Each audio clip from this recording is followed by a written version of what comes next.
ఆని ఎందు ఫలము పొందుకునే వారుగా ఉందురుగా. ఎంత గొప్ప మాట అండి ఇది.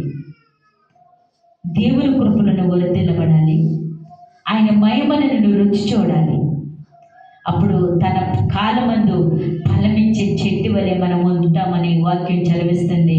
ప్రియ సహోదరి సదా, ఈ వాక్యాల్లో కీర్తనకారుడు మంచి మంచి మాటలు మన ఎదుట ఉంచాడు. అందుకే 52లో దయచేసి ఏమనుందంటే, నా ప్రాణమా నీవేళ కృంగి ఉన్నావు, నీవేళ నాలో తొందరపడుచున్నావు. నిరీక్షణతో యేసీయుడు ఆయన కృపను చూస్తావు. హల్లెలూయా. నువ్వు తొందర ఎలా పడుతున్నావు? దేవుని యందు ఆశతో ఎదురు చూడు. ఈరోజు నువ్వు ఆశతో ఎదురు చూపులు చూస్తున్నావా? దేవుని మహిమను చూడబోతున్నావా? నీ జీవితంలో కొన్ని కార్యాలు ఆగిపోతున్నాయి అంటే, అయ్యా నన్ను పట్టేనేమో అని ప్రార్థన చేయి. నా జీవితంలో అయ్యా దీవుల్లో ఆగిపోతున్నాయి అంటే నన్ను పట్టి, నా బిడ్డలను బట్టేమో, నా యజమాని బట్టేమో, నా భార్యను బట్టేమో, నా తలంతులు బట్టేమో అని నువ్వు ప్రార్థన చేస్తే ప్రత్యాతాపంతో ఆగిపోయిన ప్రతి దీవుల్లో కూడా నీ గుడారం మీద కుమ్మరించబడుదురుగా. ఆగిపోయిన ప్రతి కార్యాలు నా దేవుడు చేయబోతున్నాడు. నీ ఉద్యోగంలో, వ్యాపారంలో, నీ చదువులు, నీ పాడులో, నీ పంటలో, నీ గర్భబలములో, నీ అనారోగ్య వేసులు సమస్తాన్ని కూడా నా దేవుడు నీ పక్షాన ఆశీర్వదించబడుదురుగా. అడిగితే ఇచ్చే దేవుడు అండి, ఎదిగితే దొరికే దేవుడు, తట్టితే తీసే దేవుడు. అడగలేక నశించిపోతున్నాం. ఆయన అంటున్నాడు కదా, నా బిడ్డ రొట్టెని అడిగితే రాయినిత్తునా, చేపను అడిగితే పావునిస్తానా, నా బిడ్డ ఏమైతే అడిగితే అదే ఇస్తానని చెప్తున్నాడు మత్తయి సువార్తలో. ఈరోజు నువ్వేం అడుగుతున్నావు? నీకేది అవసరమో అది అడుగు నా ప్రభు ఎదుట, అది నీకు అనుగ్రహించబడుదురుగాక.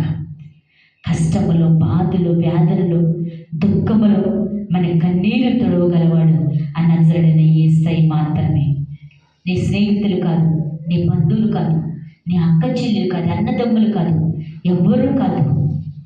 ఆపత్తి కాలంలో ఆదుకున్నవాడు నిజమైన స్నేహితుడు ఆయనే. మనం ఆరాధిస్తున్న మహోన్నతుడండి. దేవుని స్తోత్రం.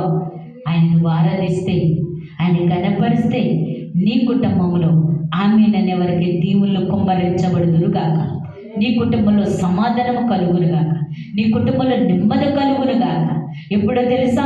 ఆకుబడక తన కాలమంది ఫలమించి చెట్టు వలె ఉన్నప్పుడు దేవుని కృప నీ హృదయంలోనికి ఆస్వాదించబడుదురుగాక. దేవుని ఈరోజు అంగీకరించండి మనసారా. నా దేవా, ఈరోజు ఎంతగానో వాక్యం ద్వారా నాతో మాట్లాడేవయ్యా, ఆరాధనతో మాట్లాడేవు, పాటల్లో మాట్లాడేవు ప్రభా. ఈరోజు చెప్పిన ప్రతి మాట నా హృదయమైన పలక మీద రాయబడాలి యేసయ్యా. అయ్యా మరలా వారం వారికి కూడా ఈ వాక్యాన్ని నేను నవరి వేసాలయ్యా, నేను ప్రార్థన చెయ్యాలి. దేవుని స్తోత్రం. హల్లెలూయా. చూడండి, జీవులు ఆహారానికి వెళ్ళినప్పుడు అది ఈ దవడనే దాని మేత ఉంచుకొని అది పండుకున్నప్పుడు తెల్లవారులు కూడా అది నవర వేస్తూ ఉంటుంది. మనమైతే ఈ ఆహారాన్ని నవర వేయము, ఈ క్షణమే ఇది దాటడం కానీ విడిచిపెట్టడం అలా వద్దు. మరలా వారం వచ్చే వరకే ఇది నవర వేసే బిడ్డగానే ఉంటే నీ కుటుంబంలో పరిస్థితులన్నీ మార్చబడుదురుగాక, నీకున్న ఇబ్బందులన్నీ తొలగిపోవునుగాక, అనారోగ్య పరిస్థితి నుండి విడుదల కలుగునుగాక. నా దేవుని కృప ప్రతి ఒక్కరి మీద కుమ్మరించబడుదురుగాక. ఈ కొద్ది మాటలో ప్రభు ఆశీర్వదించబడుదురుగాక. ప్రార్థన చేసుకుందాం. తలలో ఉంచినట్లయితే, మిగిలి పరిశుద్ధుడా, మహోన్నతుడా, ప్రేమ కలిగిన దేవా, దయగల రక్షకుడా, నీకు వందనాలయ్యా. ఎన్నికలేని మమ్మల్ని వేలికగా చేసావు. నీ కృపలు మమ్మల్ని బలపరిచి నిలబెట్టిన విధానం బట్టి నీ స్తోత్రాలయ్యా. కొద్ది నిమిషాలు మీరు మాతో మాట్లాడారు బాబు, నీకు స్తోత్రాలు. పాటల్లో, వాక్యంలో, ఆరాధనలో, సాక్ష్యాలు మీరున్నారు. నీ కార్యాలు మీరు నెరవేర్చుకుని మహిమపరచమని అయ్యా, మేము ఇచ్చున్న ప్రయాణంలో కూడా క్షేమాన్ని దయచేయమని నజరేయుడైన యేసు నామమున పెట్టండి. వీరుకున్నాము తండ్రి. ఆమేన్. హల్లెలూయా.